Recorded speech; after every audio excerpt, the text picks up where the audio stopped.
And so the machine is taught. They didn't like how Bud Light didn't stand by him after all this. And we apologize for that error. Did the FBI ask financial institutions to turn over their customers' debit and credit card purchase history? The vice president blesses us yet again with another Kamala-ism. CNN has to issue an apology, but for what? The FBI director, Christopher Wray, gets grilled and inflation is down-ish. All that and more coming up on this episode of Daily Caller Live. Thanks so much for tuning in. Daily Caller Live starts right now. 2, 1. Here we go! That might be the only brown guy on earth named Jobob. That is actually their name, Jobob.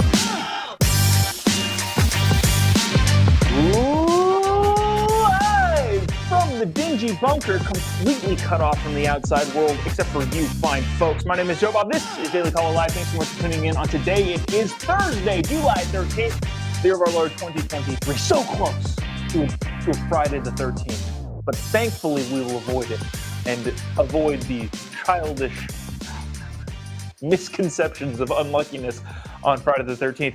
Anyways, first and foremost, I want to get to this because I think this is hilarious. People twisting themselves in knots. We got some interesting polling too, by the way, that we'll get to in a little bit about trans sports. So are biological men allowed to compete versus women? There's a new poll out that suggests America does not think so. But first this. In a disgraceful display of bigotry and probably transphobia, CNN horrifically made the error of calling a biological dude him. I want you to watch this clip, and then I want you to watch the apology. I want you to watch the clip first. Pretend like I didn't set it up. Pretend that I didn't say anything, and watch this 30-second thing from CNN and see if you, in your own mind, would have thought anything was wrong with this. Because I, honest to God, would not have caught it. Check this out. We even talked to a bar in Chicago. One bar was telling us basically they're not going to serve it because they don't like the way Dylan Mulvaney was treated after this whole controversy started. He, of course, is the transgender person they were going to sponsor and go along with Bud Light. They didn't like how Bud Light didn't stand by him after all this. Ryan, it's really interesting and great that you got the temperature from people you're talking to.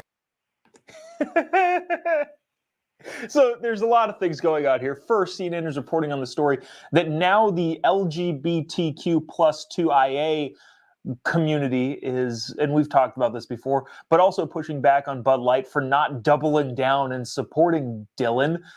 He's talking about in Chicago specifically, there are several gay bars that are like, well, we're not going to carry Bud Light either. So not only does Bud Light have the unfortunate circumstance of being not liked by their own base. By the way, too, we didn't talk about this the other day because I'm kind of tired of Bud Light stuff. But Bud Light fell out of the top 10 in beer sales for the first time in decades. 2 decades they spent at the number 1 spot, and now they're out of the top 10. So not only does Bud Light have to deal with that, but because they didn't come to the defense fervently enough of one Dylan Mulvaney, now gay bars are like, yeah, screw you too, which is just hilarious.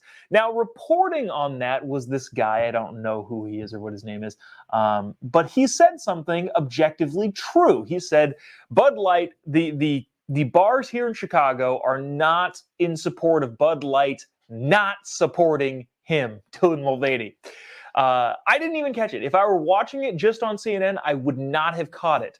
But that sparked outrage within the media room, apparently in CNN, so much so that they had to issue an apology yesterday. So this happened 2 days ago, and they issued the apology yesterday. Watch that apology and see if it's warranted. Check it out. Before we wrap up today, we do want to make an important note. Yesterday, in a segment about transgender influencer Dylan Mulvaney, who was featured in Bud Light's recent campaign, she was mistakenly referred to by the wrong pronoun. And CNN aims to honor individuals' ways of identifying themselves, and we apologize for that error. so they apologized for that because they want to honor the way people wish to be identified. So just FYI, I have not been invited to CNN. I probably will not ever be invited to CNN. But if I am ever invited, I will identify and must be referred to as Your Majesty and Your Highness. Those are my pronouns, according to CNN, if you're going to be bending over backwards to appease people. Which again is just saying things that are patently untrue. I don't want to. Y'all should watch the Megyn Kelly video. She put out like a 10-minute thing of just how she used to go along with just calling people by their quote unquote preferred pronouns, but no longer, and that is mostly due to the fact that the goal of the woke left is to have you capitulate to the verbiage that they use. And she said, "Yeah, I'm not putting up with that anymore." And so that's probably a better explanation than I'm going to give, and I'm not going to repeat it again and again and again every time we talk about it. But as promised, there are some other new interesting statistics. This is from MSN. Sorry. No, this is NBC, not even MSNBC. This is NBC. NBC did a poll to try and figure out how many people in this country think that trans athletes, mostly speaking, we're also only ever talking about biological males competing in female sports. We're never talking about the inverse of that. NBC did a poll, and the poll found this. This was tweeted from NBC News. Nearly 70% of U.S. adults say that trans athletes should only be allowed to compete in sports teams that correspond with the sex they were assigned at birth, according to a new report from Gallup. That is fascinating to me. I tweeted back, and this has gotten some huge blowback, apparently. I just said, so the poll, again, to remind you, says nearly 70% of adults think that trans males, 70% of Americans think that biological males shouldn't be allowed to compete with females in sports, according to this Gallup poll. I said there's no way that the number is that low. I don't know. In the comment section, I would love to hear what you think. Do you think that's a real statistic, or do you think that 30% of people are kowtowing to what they think they should say? What is the deal here? Because I would be willing to bet, and I think there's polls that show this, that there is nowhere near only 70% of Americans who think that, yeah, dudes should not be able to beat up on girls. As I say that out loud, I'm also thinking there's also like 25% of Americans that think the country is on the right track. So I don't know by what metrics you measure the world and society, but maybe it is such the fact that about 30% of Americans are so ideological that they can't bring themselves to say what is objectively true. Let's see. Several people in the comments section talking about giving people, give them their own categories. I don't care. Also, just to really quickly comment on the whole women's sports thing. The people that say that women's sports was, or the people that say that trans athletes should be able to compete in women's sports because, well, they identify as women and ignore all of the biological signs. If those people are to make the case that, well, men and women are just the same and it depends on how people identify, there's no biological advantage to biological men. What then was the premise of developing women's sports ever? In other words, when people decided to split sports between men and women, what are you saying that they were dividing those lines based on? If identity is the only thing that matters and not biological athletic advantage, if identity is the only thing that matters, are you then saying that somebody hundreds of years ago, when this was first split into men and women's sports, are you saying that that person said, hey, we should split things up by these societal stereotypical norms that people adhere to? We should split up sports based on whether or not somebody likes the color pink. We should split up sports depending on how somebody carries themselves. No, That wasn't the origin of why women's sports became a thing. It was because there was a clear biological advantage, and people saying that that doesn't exist and therefore trans athletes should be able to compete with women's sports are lying to themselves about the inception of women's sports at the get-go. Nobody back when sports were divided by biological sex was saying, well, we should divide these things on how people feel inside. That was never the premise to begin with. So to say that it's accurate now is just a bad freaking argument. So yeah, we'll leave that there. CNN issuing an apology for saying a true thing, which maybe they have to apologize for their audience for saying true things nowadays. But I want to get to this because this is actually important and this affects people's lives and how they're doing life. Inflation numbers are out for the month of June, and June numbers, good news, are down-ish. However, well, but let's just for right now, let's just say good. It doesn't matter who is in charge. It doesn't matter what I agree with policy-wise. Doesn't matter what. I want the American economy and therefore the American people to thrive.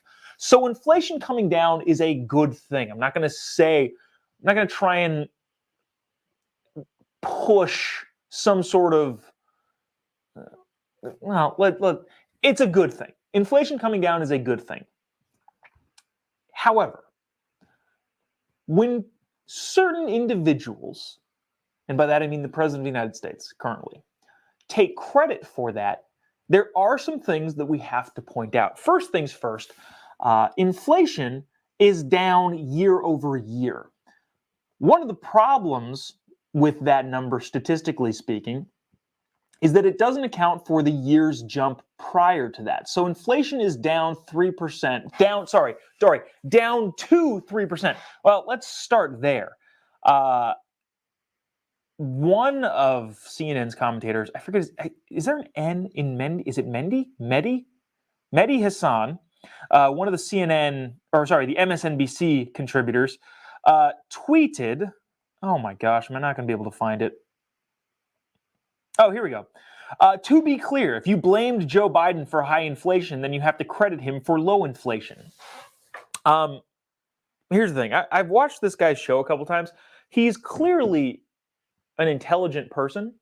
Like, he's a smart guy who can understand arguments and compelling arguments, which, again, is sometimes bad news. If somebody I disagree with is smart enough to know better and then pushes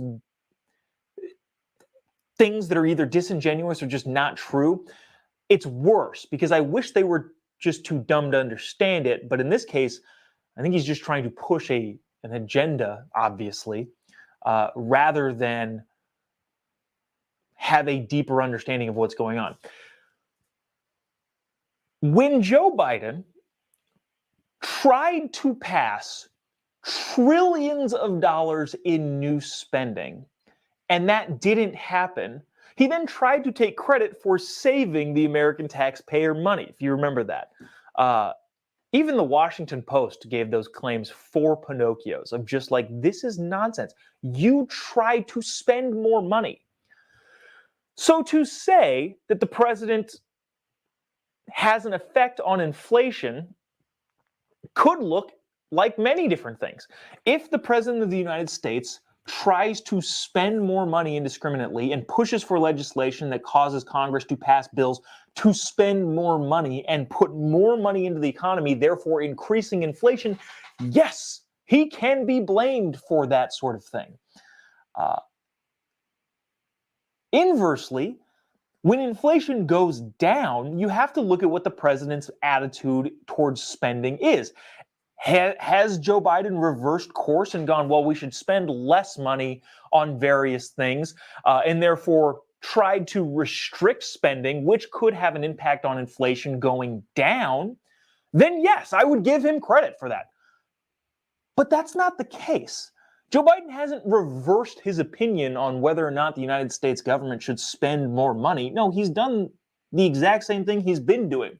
So inflation is, and I say down-ish because it's still not down, inflation is, quote-unquote, down in spite of the president trying to continually spend money, not because the president has reversed course and restricted the federal government's spending. So there's that. And then also to point out the fact that inflation is at 3%, which is down from its 12-month high of last year. It's down from June of last year. But 3% is not where it should be. Remember, if you don't know this, the Federal Reserve tries to maintain a 2% inflation to increase spending and to encourage investment rather than savings, because that's what makes the economy go. So 3% is still a full percent over the 2% of what it should be, which is not great. 50% over what it should be is still not awesome. Now, again, am I sitting here saying that this is a bad thing? No, I think inflation coming down is a good thing. But where credit goes is what I have a problem with. The quote-unquote credit, I guess, is probably going to the federal interest rate hikes and the fact that people are more concerned and therefore less likely to spend money and therefore less likely to take out debt, which is what injects money into the system and all that sort of stuff. We don't need to get into the nuances of how the Federal Reserve works with banks and loans and all that sort of stuff. But the bottom line is, inflation not being 8%, good thing. Did Joe Biden have anything to do with that? No. Did he have anything to do with it going up? Yes. He wants to spend as much money as humanly possible. He turned into Bernie Sanders the second he's sworn into office, which is bizarre. I feel like there was one more point I had to make about inflation because, prices are still up. The 19 or 20% price hike, that's still a thing. So even though inflation is not as high as it was, prices are still the same. And just to mention, and this is the last thing that, we don't need to go round and round in circles on this. Imagine you're getting punched in the face several times. And this month, the powers that be have decided that you're going to get punched in the face a less amount of times. You're still getting punched in the face. The bottom line. You're still having to endure difficulty, even though several people are parading around saying, "This is fantastic, everyone praise me." Fascinating political world that we live in. Speaking of politics, and I say speaking of politics because that's what this is. Director Christopher Wray, director of the FBI, was grilled in front of Congress yesterday. He went before the Senate committee 3 days ago, and yesterday was grilled in front of the Congress. Now, I am not a huge fan of how Republicans tend to deal with these sorts of things. I was hopeful that Jim Jordan, who I think is very smart and very articulate and very well thought out, was going to have a better wrangle on his Congress members on this particular committee. The problem is when a big name gets dragged in front of Congress, Congress looks at it as an opportunity to make the local news back where they're from, to encourage people to reelect them in future elections. And so sometimes it's difficult getting a cohesive line of questioning through different Congress people. Imagine if you were an attorney prosecuting somebody. Every 10 minutes, you wouldn't want a new prosecutor to come up and start their own line of questioning. No, you would want it to remain consistent. And that kind of happened yesterday, but not as much as I think would have been damning, at least as damning as it could have been to the FBI. I did, however, want to play this clip. A lot of people have a lot of reasons to distrust the FBI. And I don't know if this is necessarily the worst part of it yesterday, but I thought it was very telling, especially on the heels of Bank of America being hit with, what was it, a $200 million fine for fraud, effectively. The FBI apparently was gathering credit card and debit card information from anybody who was in the greater Washington, D.C. metropolitan area on the days of January 5th and 6th of 2021. That's all the explaining I need to do. Let Jim Jordan take it away and see if this is at all concerning that the FBI has the ability to do this. Check this out. Ray, did the FBI ask financial institutions to turn over their customers? You have the time to me. Did the FBI ask financial institutions to turn over their customers' debit and credit card purchase history in the Washington, D.C. area for January 5th and 6th, 2021? I don't know the answer to that as I sit here right now.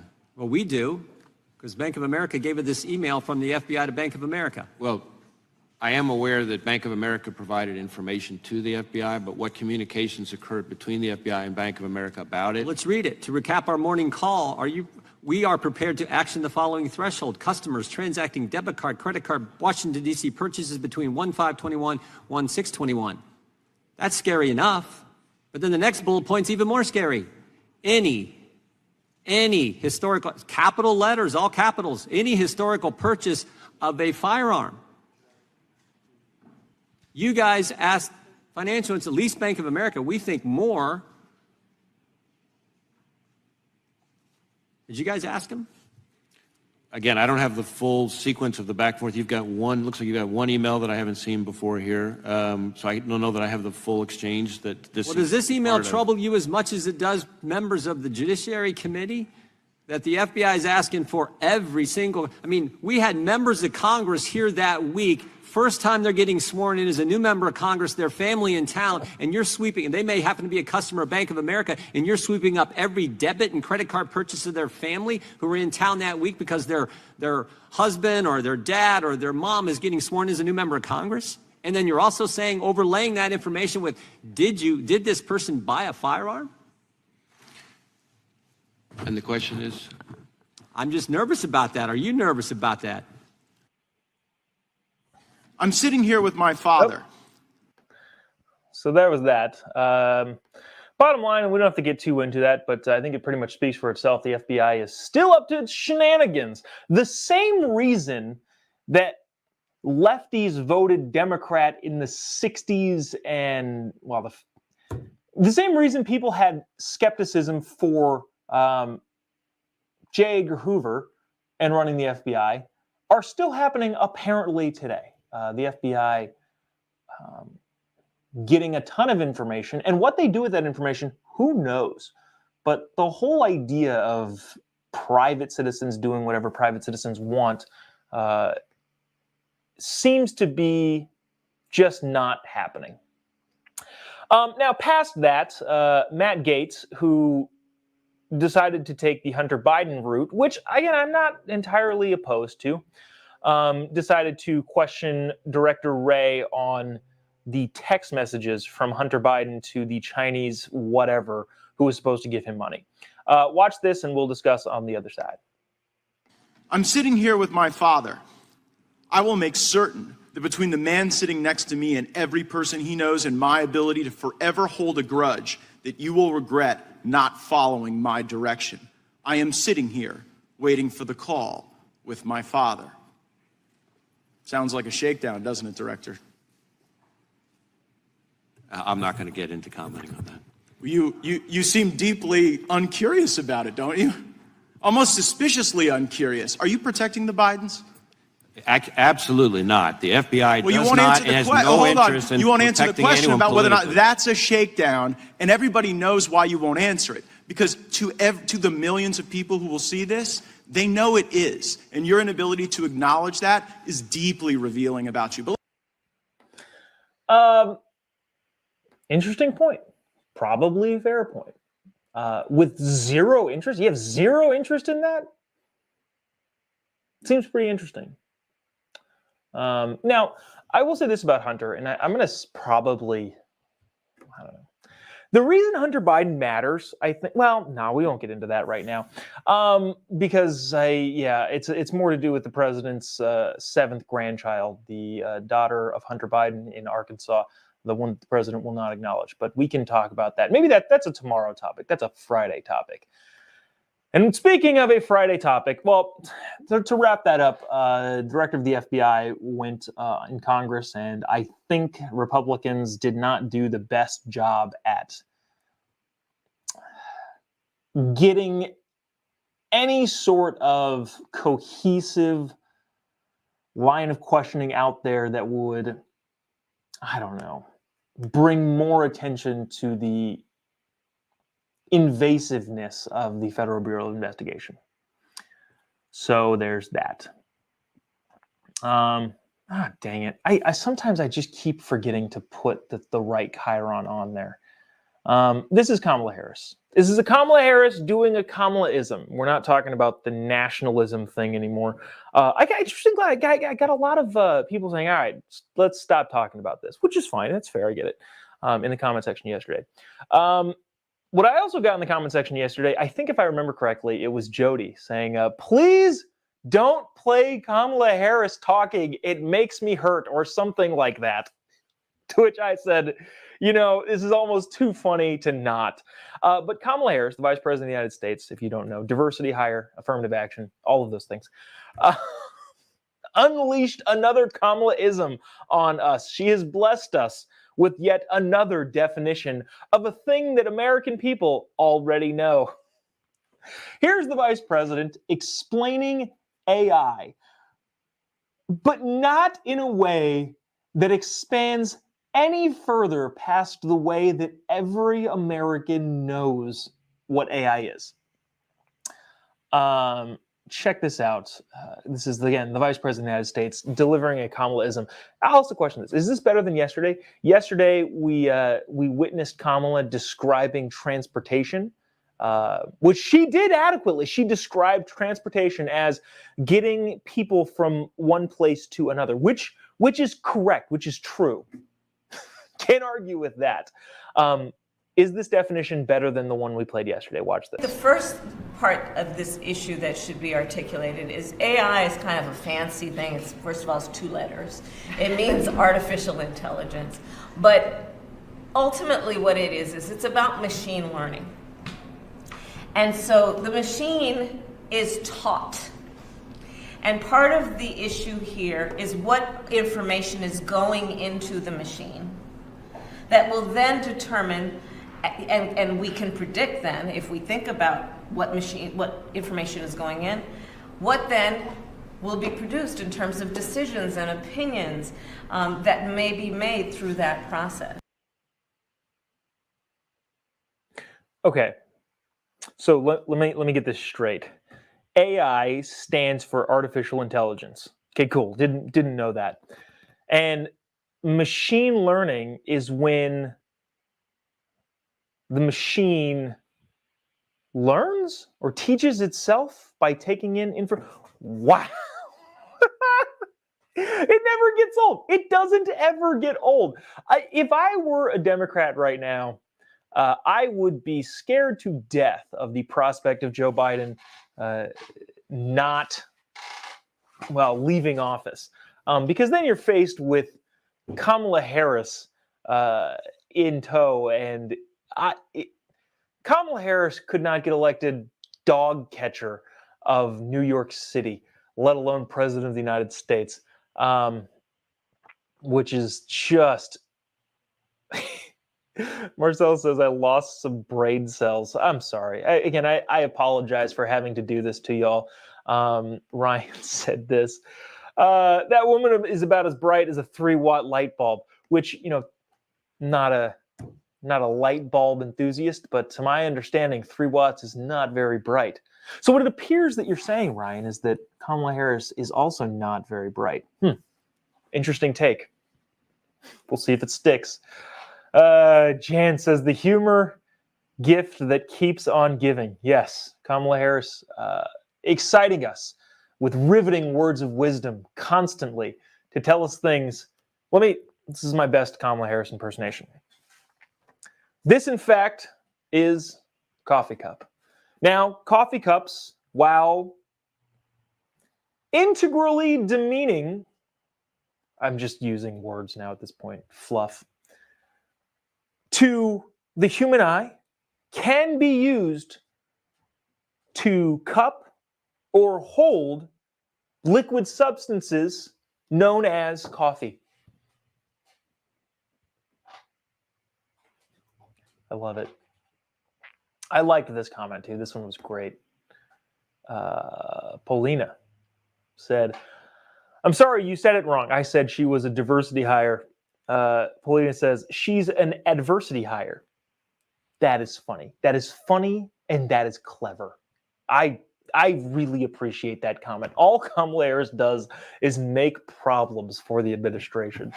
But they do get to check a diversity box, which I guess means something.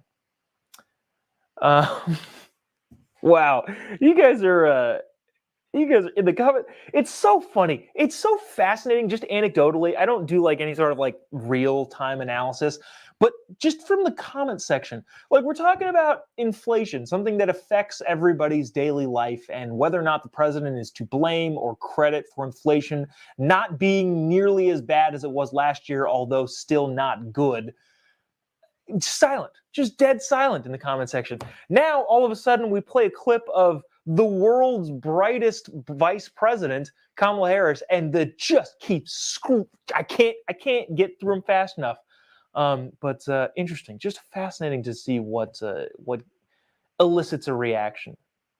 But anyways, that'll do it for us today. Appreciate you sticking around, tuning in, making fun of Kamala Harris with me. I really appreciate it.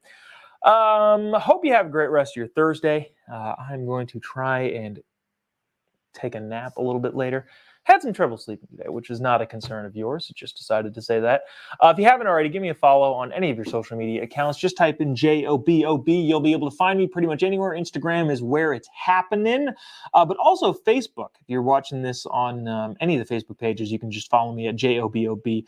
I might talk about this at length some other time, but my personal Facebook page has been demonetized for about a month and a half now. I haven't mentioned it much. I'm not really into complaining about it. I don't really think it gets too much traction. But at this point, it is kind of fascinating. Maybe we'll talk about that tomorrow. And I want to talk about it past the point of just some conservative complaining about the demonetization. It's more than that. It's just an interesting time in society to be looking at the discrimination that happens amongst different ideological thought. But anyways, we'll see you tomorrow, same time, same place. Have a great rest of your day. God bless America.